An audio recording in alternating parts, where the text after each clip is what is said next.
আসসালামু আলাইকুম প্রিয় শিক্ষার্থী, একাদশ দ্বাদশের তথ্য ও যোগাযোগ প্রযুক্তি বিষয়ে সবাইকে স্বাগত। আশা করি সবাই ভালো আছো। আজকে আমরা বায়ো ইনফরমেটিক্স নিয়ে আলাপ করব। এটা খুবই ইম্পর্টেন্ট একটা টপিক। এই যে বায়ো ইনফরমেটিক্স নিয়ে চিকিৎসা বিজ্ঞান অনেক দূর এগিয়ে যাচ্ছে গবেষণার ক্ষেত্রে। সো আমি বলবো যে বায়ো ইনফরমেটিক্সটা কী, সেদিকে আমরা একটু যাব। আচ্ছা, এখানে একটু লক্ষ্য করো, যে লক্ষ্য করলে কিছু ছবি এখানে দেখানো যাচ্ছে। যারা ইতিমধ্যে সায়েন্সের ছাত্র, বায়োলজি পড়েছো বা পড়তেছ, তারা কিন্তু বুঝবে যে এখানের বিষয়গুলো কি। এখানে জিনোম, তারপর সেল, এই যে হিউম্যান যে সেলগুলো আছে, বা হিউম্যান হোক বা কোনো প্রাণীর যে সেল মানে কোষ যেগুলি, তারপর ক্রোমোজোম, ঠিক আছে, এই যে বিষয়গুলো, প্রোটিন, এগুলো কীভাবে চেঞ্জ হচ্ছে, হরমোনাল যে চেঞ্জ, ডিএনএ, এগুলো নিয়েই কিন্তু গবেষণা করা হয়। হ্যাঁ, তথ্য প্রযুক্তির সহায়তায়। আচ্ছা, এখানে আরও কিছু ছবি আছে কিন্তু, ঠিক আছে। তো আমরা এখানে কিছু ছবি আমরা দেখতে পাচ্ছি। আসলে এগুলো বুঝতে পারতেছি বিষয়গুলো কি, ডাক্তারি বা চিকিৎসা বিজ্ঞানের, ঠিক আছে। এই যে ব্লাড টেস্ট করে, হ্যাঁ, তো এই ব্লাড টেস্টগুলো, যে স্যাম্পলগুলো নিয়ে যে কীভাবে বলা হয় যে এই রোগীর স্যাম্পল পাওয়া গেছে, ব্লাডের মধ্যে এই রোগের সমস্যা, কারণ ব্লাডের মাধ্যমে বিভিন্ন রোগেরই প্রবলেমগুলো খুঁজে পাওয়া হয় মাত্র ব্লাডের মাধ্যমে। এই যে জিনিসগুলো আইডেন্টিফাই করে একটা সিদ্ধান্ত উপনীত করতেছে দিন দিন, এগুলোই কিন্তু বায়ো ইনফরমেটিক্সের মাধ্যমে, কিন্তু গবেষণার মাধ্যমে করা হচ্ছে তথ্য প্রযুক্তির সহায়তায়। আচ্ছা আচ্ছা, এখানেও কিন্তু আমরা আরও অনেক ছবি দেখতেছি। আচ্ছা, ছবিগুলো দেখে আসলে কি কিছু বোঝা যায়? এবার আসি সামনের দিকে। যেমন এখানে ডিএনএ রিবন, তারপর আরএনএ আছে। তো ডিএনএ যেন মানুষকে কি বংশগতির দ্বারক বাহক যেটা বহন করবে, সেটা হচ্ছে যে ডিএনএর মাধ্যমে বোঝা যায় যে আসলে কি মানুষকে কোন বংশীর বা কার সন্তান, এগুলো কিন্তু আইডেন্টিফাই করা যায়।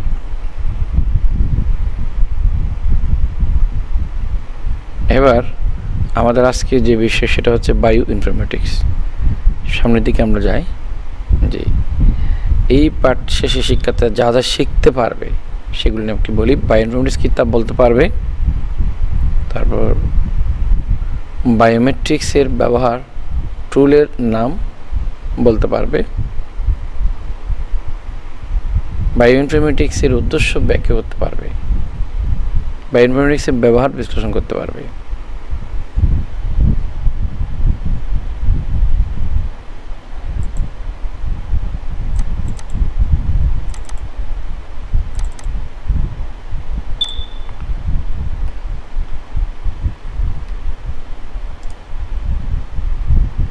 তারপর বায়ো ইনফরমেটিক্সগুলো আমরা দেখি যে এখানে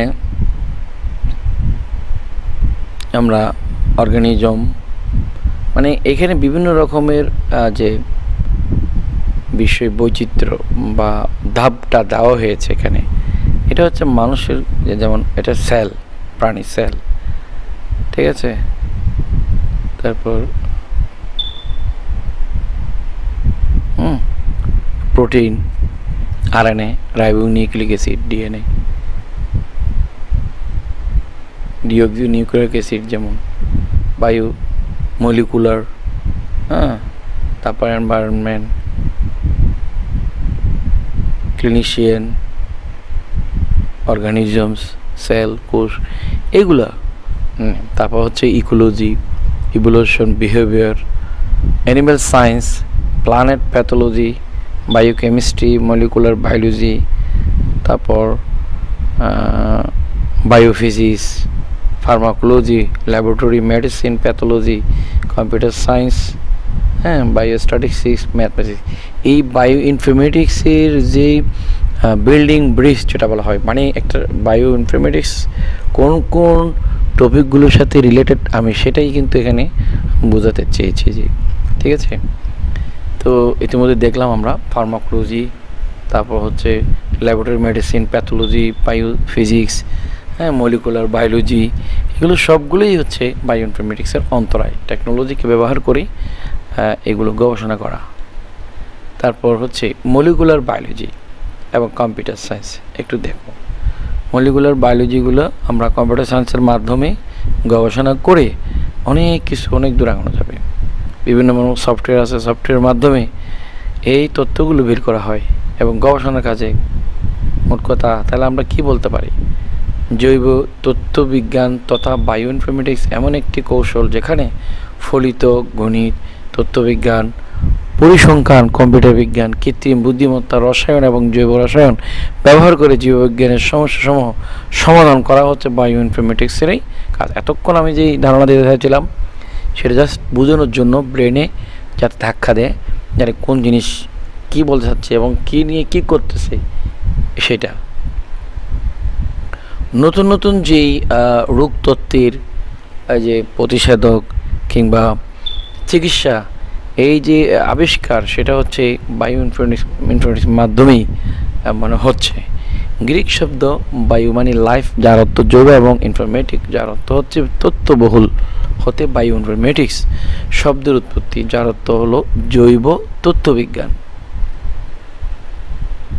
আচ্ছা, জীব সংক্রান্ত তথ্য ব্যবস্থাপনার কাজে কম্পিউটার প্রযুক্তি প্রয়োগ হলো বায়ো ইনফরমেটিক্স। এই যে জীব সংক্রান্ত তথ্য ব্যবস্থাপনার কাজে কম্পিউটার প্রযুক্তি ব্যবহারের হলেই হচ্ছে বায়ো ইনফরমেটিক্স।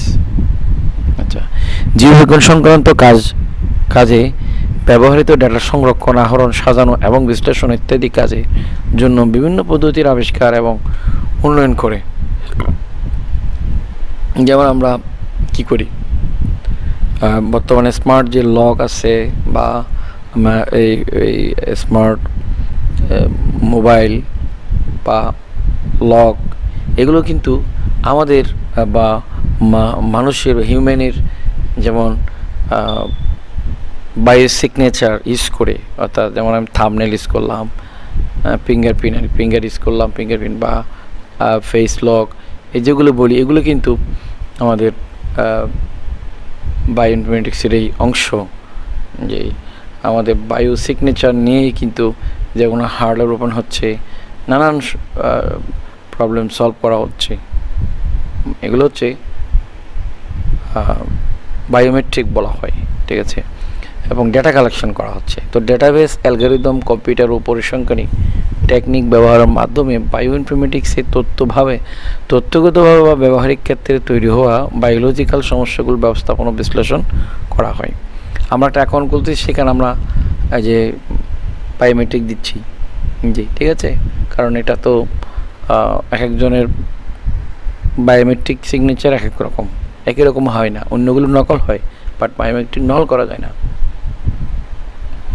কম্পিউটার বিজ্ঞান, গণিত ও প্রযুক্তিবিদ্যার বিভিন্ন শাখায় জীব সম্বন্ধীয় উপাত্ত প্রক্রিয়াকরণের ক্ষেত্রে বায়ো ইনফরমেটিক্স ব্যবহার করা হয়। আচ্ছা, bio informatics biological data analysis করার জন্য ব্যবহার করা হয়। এটা আসলে তোমরা যদি পড়ে থাকো, এখানে অনেক ছোট ছোট প্রশ্নের উত্তর এবং বিষয়গুলো জানতে পারবে। আমি আরও বিশদভাবে এটাকে অ্যানালাইসিস করব। তোমরা যদি ভিডিওটা না টেনে দেখো তাহলে অনেক কিছু বুঝতে পারবে। আচ্ছা, আমরা কম্পিউটার প্রযুক্তি সম্পর্কে অনেকেই জানি, যেহেতু কম্পিউটার নাই বর্তমানে এমন কেউ পাওয়া যাবে না। এবং ইনফরমেশন হচ্ছে ইনফরমেশন থিওরি বা ডেটা আর কি, গাণিতিক জ্ঞান। এবার এই জায়গায় আছি আমরা, মেডিকেল ডায়াগনোসিস এবং ইমেজিং প্রক্রিয়াটা একটু খুব ভালো করে দেখো। আমরা দেখি এখানে যে এক্স-রে বা আল্ট্রাসাউন্ড, ইমেজ প্রসেসিং আল্ট্রাসাউন্ডও করে, তারপর ব্রেন স্ক্যান করে। এ ধরনের আরও অনেক ডিভাইস আছে, যেমন ইইজি দিয়ে ব্রেন স্ক্যান করে ব্রেনের সুস্থতা বা অসুস্থতা কন্ডিশন কিন্তু জানা যায়, সেটা কম্পিউটারের মাধ্যমে অ্যানালাইসিস করে। তারপর এখানে ফিল্টারিং অ্যানালাইসিস সিমুলেশন করে এখানে দেখানো হচ্ছে ভিজুয়াল ল্যাব টপোলজি ভিউয়ার, যেটা বলা হচ্ছে বিএল এক্সপেরিমেন্ট টপোলজি। এখান থেকে কিন্তু মেডিকেল ডায়াগনোসিসটা ইমেজিং প্রক্রিয়ায় এগুলো দেখানো হয়। এই যে কম্পিউটারকে কাজে লাগিয়ে তথ্যপ্রযুক্তিকে কাজে লাগিয়ে যে মানুষের বিভিন্ন বিষয়ে গবেষণা করে বিভিন্ন রোগ বিজ্ঞান আবিষ্কার করা হয় বা ডায়াগনোসিস করা হয়, সেটাই হচ্ছে আমার বায়োইনফরমেটিক্সের অন্তরায়।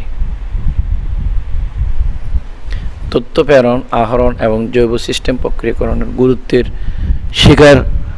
স্বীকৃতিস্বরূপ 1978 সালে পাউলিয়ান হাগেস নামের একজন গবেষক তথ্য প্রক্রিয়াকরণের জীব সম্পর্কিত সিস্টেম গবেষণায় বায়োইনফরমেটিক্স শব্দটি ব্যবহার করেন। ইহা প্রাণ পদার্থবিদ্যা বা বায়োফিজিক্স এবং বায়োকেমিস্ট্রি এর সাথে সমান্তরাল ক্ষেত্র হিসেবে স্থাপিত হয়।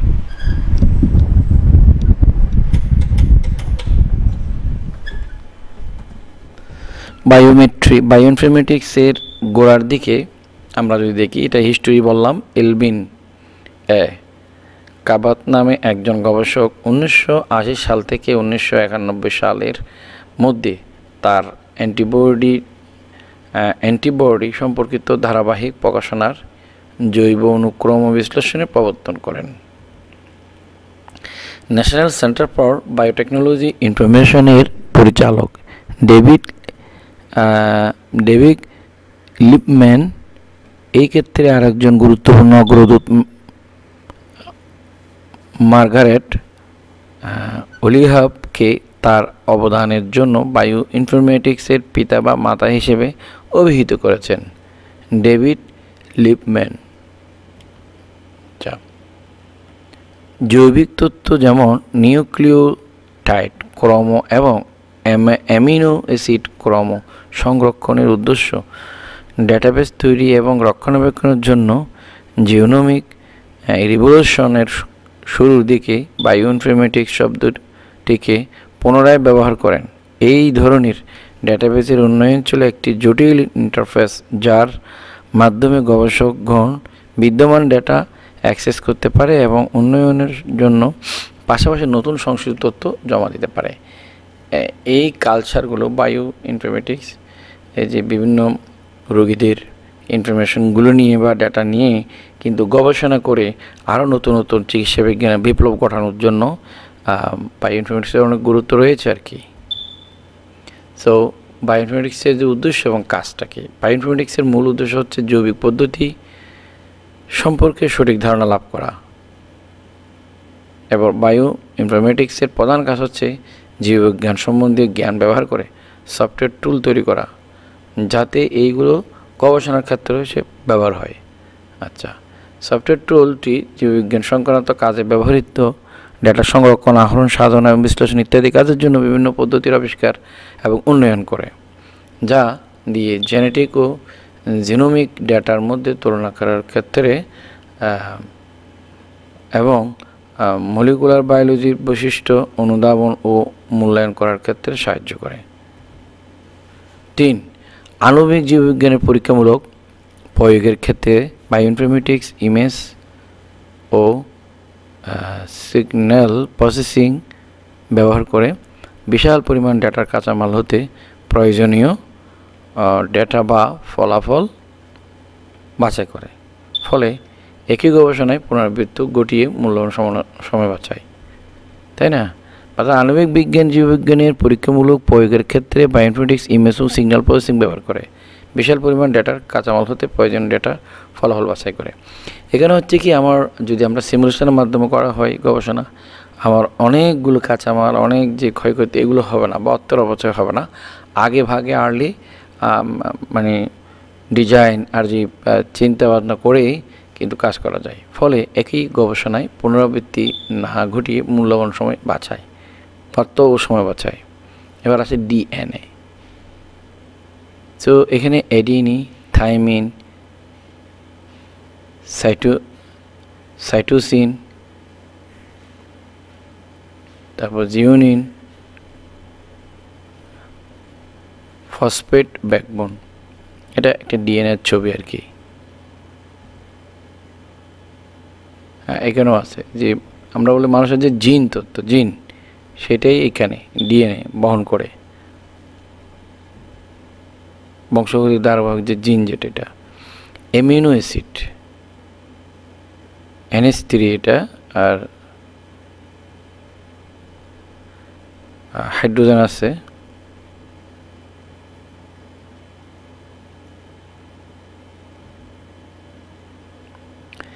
তারপর হচ্ছে নিউক্লিক অ্যাসিড।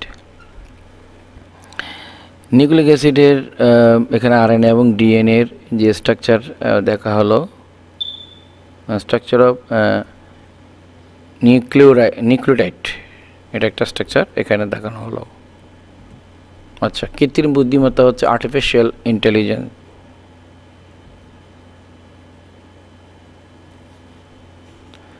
হ্যাঁ, তারপর হচ্ছে সিগন্যাল প্রসেসিং, ডেটা মাইনিং,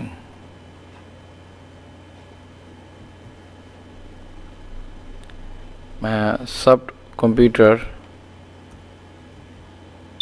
তারপর ইমেজ প্রসেসিং। এগুলো আমরা দেখে বুঝতেছি মানে কীভাবে কী করা হচ্ছে, ঠিক আছে। এদিকে কৃত্রিম বুদ্ধিমত্তা সম্পন্ন একটা রোবট বা রোবটের মাধ্যমে, মেশিনারি তৈরির মাধ্যমে অনেক কিছু করা হয়। রোবোটিক সার্জারি যেমন করে, রোবটে করবে, হাতের কোনো ছোঁয়া নেই। সিগন্যালের মাধ্যমে অনেক তথ্য আমরা পাই, যেমন হার্টের সিগন্যাল দিয়ে আমরা রিসিভ করলে হার্টের সিগন্যাল পাই, ব্রেন সিগন্যাল পাই ব্রেন থেকে। তো ডেটা মাইনিং, ডেটাগুলোকে সংরক্ষণ, তথ্য বিশ্লেষণ করার জন্য ডেটা মাইনিং। আর হচ্ছে সফট কম্পিউটিং, যেটা ঠিক আছে, সফট কম্পিউটারের মাধ্যমে কিন্তু জানা যায় আর্টিফিশিয়াল ইন্টেলিজেন্স বা অন্যান্য বিষয় নিয়ে গবেষণা করা যায়। ইমেজ প্রসেসিং, যেমন ইমেজ প্রসেসিং হচ্ছে আমাদের যে আল্ট্রাসাউন্ড হতে পারে, এক্সরে, আল্ট্রাসাউন্ড, এগুলোর মাধ্যমে অনেক কিছু জানা যায়। এগুলোর ভিতরে আসলে ফাংশন হচ্ছে কম্পিউটার।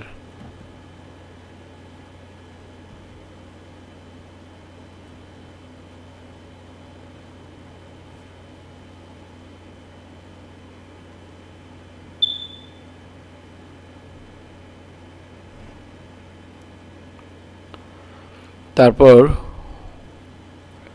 আমরা সিমুলেশন যেই অ্যালগরিদমের কথা বললাম, যেমন পাইথন বা অন্যান্য আরও কিছু সফটওয়্যার আছে, সিমুলেশনের মাধ্যমে অনেক রোগ তথ্যের বের করা সম্ভব স্যাম্পল নিয়ে। তারপর এই যে ব্যবহারিত সফটওয়্যার, যেমন সেগুলোর নাম বললাম, জাভা, তারপর হচ্ছে পার্ল আছে, এরপরে হচ্ছে যে C#, Python is popular for bioinformatics, XML, C or C++, SQL হচ্ছে ডাটা সংগ্রহ করে, ম্যাথল্যাব আরও one of the most popular software for simulation, spreadsheet analysis, এটাও অনেক গুরুত্বপূর্ণ একটা সো ওভারঅল আমরা বায়োইনফরমেটিক্স যদি সাজাই কী ব্যবহার করি, ফরেনসিক, জেনেটিক্স, তারপর ডাটাবেস, তারপর ড্রাগ ডিজাইনের ক্ষেত্রে খুবই গুরুত্বপূর্ণ, 3D মডেলিং, ইভলিউশনের ক্ষেত্রে, অনেক ক্ষেত্রে কিন্তু ব্যবহার করা হয়। ওষুধ তৈরির ক্ষেত্রে কিন্তু মানে খুবই গুরুত্বপূর্ণ এই বিষয়গুলো ব্যবহার করা হয়। সেম সাইজের, সেম পরিমাণে কিন্তু একটা কোটার মধ্যে ওষুধ যাবে, এগুলো প্রোগ্রাম করা দেওয়া থাকে। ওষুধের উন্নয়ন, পার্সোনালাইজ মেডিসিন, প্রিভেন্টিভ মেডিসিন,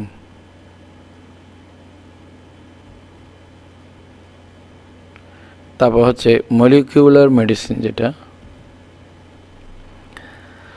তো আমরা এখানে আরও একটা বিষয় জানতেছি, এই যে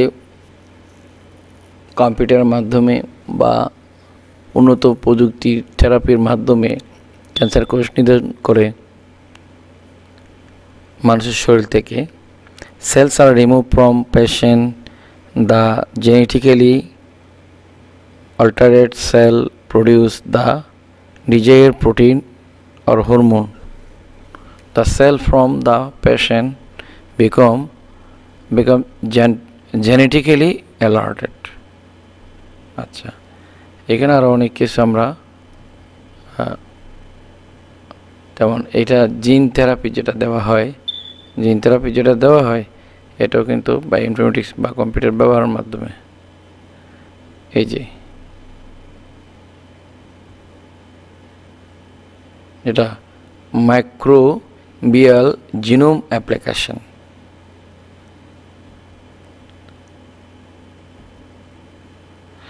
আবহাওয়ার পরিবর্তন সম্পর্কে অনেক ধারণা কিন্তু জানা যায়, জীবের অনুকূল পরিবেশ আছে কি নাই সব কিছু বের করা যায়। তারপর খরা প্রতিরোধ উন্নয়ন, এটা কিন্তু করা যায়।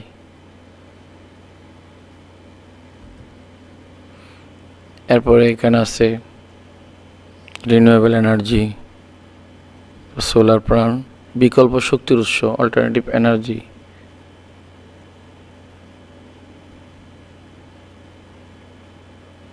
ওয়াস্ট ক্লিন আপ, তারপর ভেটেরিনারি বিজ্ঞান অর্থাৎ পশু চিকিৎসার জন্য যেই বিজ্ঞান ব্যবহৃত হয়। বায়োটেকনোলজি, মাইক্রোবেস এর ফরেনসিক বিশ্লেষণ ক্ষেত্রে।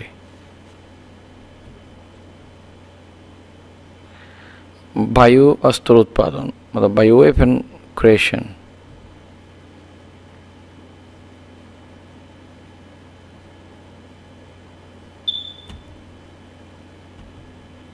তো শস্য উন্নয়নের ক্ষেত্রে এবং পুষ্টির মান উন্নয়ন,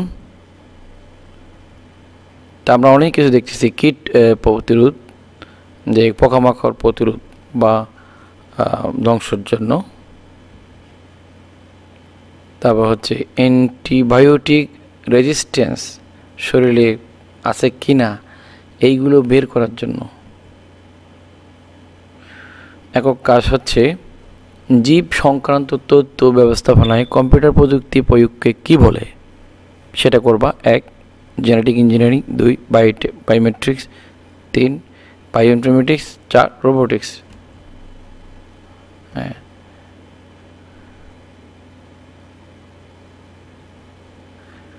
আমি তো বললাম এটা হচ্ছে বায়ো ইনফরমেটিক্স। তোমাদের কোনটা মনে হয় তোমরা দেখবা। এটা হচ্ছে বায়ো ইনফরমেটিক্স। দলীয় কাজ যেটা বায়োমেট্রিক্স ও বায়ো ইনফরমেটিক্সের মধ্যে তুলনাটা করা, এই কাজটা শিখবে।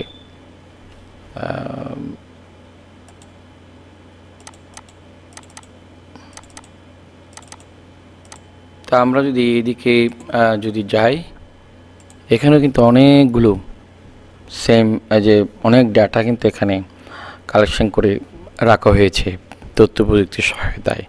এতে করে গবেষণার ক্ষেত্রে গবেষকরা অনেক সফল হবেন।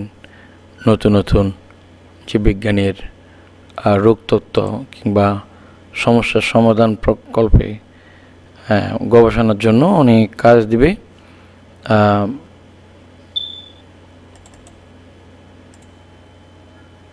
এই যে আমরা এখানে দেখতে পাচ্ছি একটা রোগের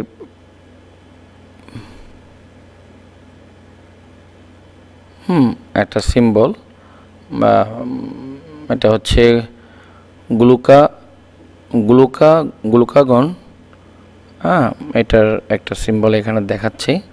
সো এটা মডেলিং করে দেখতে অনেক সুন্দর এবং বড় দেখাচ্ছে। তাহলে এটা বিজ্ঞানের মাধ্যমে, কম্পিউটারের মাধ্যমে সম্ভব। এতে করে এটা জানা বোঝা, এটা সম্পর্কে জানা বোঝা অনেক সহজ হয়েছে, যেটা সাধারণত খালি চোখে দেখা যায় না। সেটা কেমন হবে, তার লাইফ সাইকেল কেমন হবে, টোটালি বায়ো ইনফরমেটিক্সের মাধ্যমেই কিন্তু এটা সম্ভব হয়েছে। এরকম আরও অনেক কিন্তু সিম্বল আছে। এগুলো কিন্তু একমাত্র সিমুলেশন এবং মডেলিং কিংবা অ্যানিমেশনের মাধ্যমেই এদেরকে চেনা এবং এদের এই যে প্রকারভেদগুলো এদের আলাদা করা সহজ হয়েছে। এতে খুব ভালোভাবেই এটা দেখা যাচ্ছে chain of amino acid or bio molecular protein. ঠিক আছে, এর এখানে যে বিষয়টা বলা হচ্ছে এটা চেইন অফ অ্যামাইনো অ্যাসিডের যে কীভাবে তারা সংঘবদ্ধ থাকে এটা মডেলিংয়ের মাধ্যমেই কিন্তু এখানে আমরা দেখতে পাচ্তেছি। তাহলে বিষয়টা সম্পর্কে খুব ক্লিয়ার একটা আমরা ধারণা পাই এভাবে মডেলিংয়ের মাধ্যমে দেখে। তো ধন্যবাদ, সবাই ভালো থাকবে। আমার ভিডিও যদি ভালো লাগে থাকে তোমরা লাইক কমেন্ট শেয়ার করবে এবং নতুন নতুন ভিডিওর জন্য আমার চ্যানেলে চোখ রাখবে। ধন্যবাদ, আল্লাহ হাফেজ।